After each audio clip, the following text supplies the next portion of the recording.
Emergency remote teaching in a developing country. Resources. Unforeseeable, COVID-19 shook the social and economic infrastructure of the whole world. Social distancing became a regulation to prevent disease spread. Medical education was not spared and took place largely online. Clinical placements were either halted or limited. Though e-learning is not a new educational approach, COVID-19 has, for better or worse, forced universities globally to switch platforms from physical to online rapidly. This speedy transition in medical education is called emergency remote teaching. The problem with unprecedented emergencies is the lack of time for planning and preparation. One of the barriers found in the implementation of online learning during the COVID-19 pandemic. From Tang et al.'s paper in 2018, we can see that with limited planning, it is understandable that institutions would use a copy and paste approach to transfer physical teaching onto a digital platform. This is indeed a convenient thing to do. Unfortunately, according to Bastos et al. 2022, designing and implementing effective online learning requires consideration of not just content, but local context, the skills and experiences of staff and students with e-learning, available resources, and culture. The provocation is that a course cannot be moved online because it is not a simple, static, portable thing.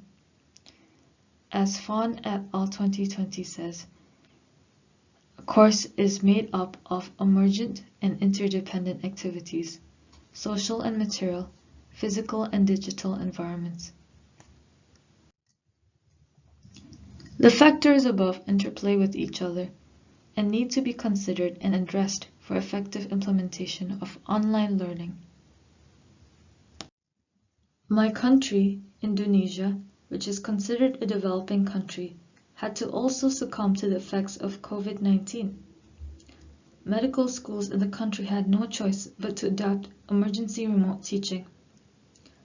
Online learning, as we said before, does not simply work by recording live lectures and uploading them onto an e-learning platform, but we need to consider other factors. As a developing country, Indonesia's challenge in implementing e-learning lies in the lack of skills and experience with the digital platforms and the inadequate resources to enable online teaching. According to Siron et al. 2020, experientially, pre-pandemic, as compared to more developed counterparts, Indonesia has had limited experience with online learning. To now utilize online learning optimally means that the requirement for students and teachers to attain necessary skills through exposure and training is vital. Moreover, clinician teachers need to be trained in multimedia design principles to allow for purposeful usage of online platforms to achieve their learning goals. Besides that, online learning requires resources to enable access. According to Utama et al. 2020 and Siron et al. 2020, socio-economically, a large proportion of students in Indonesia do not have a stable internet connection. Moreover, they may not have accessibility to devices that allow for the facilitation of online learning. In fact, numerous students have complained about the need to not only pay for tuition fees, but also the additional costs needed for e-learning, such as a stable internet connection and a device.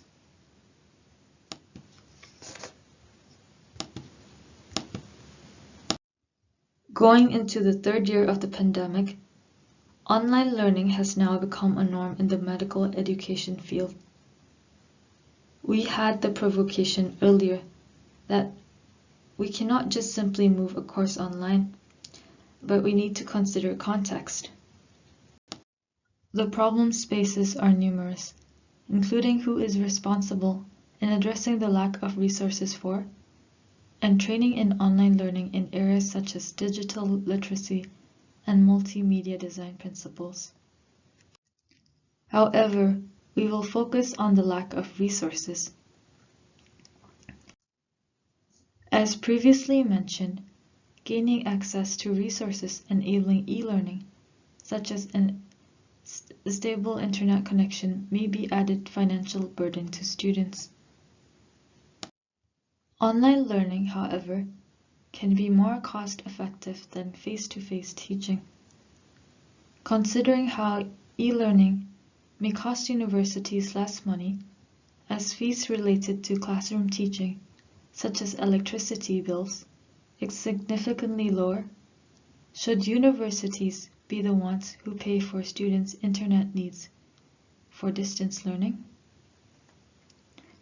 On the other hand, universities may have to invest that money into other areas, such as devising and designing of online courses or training of lecturers and students, which may be as costly.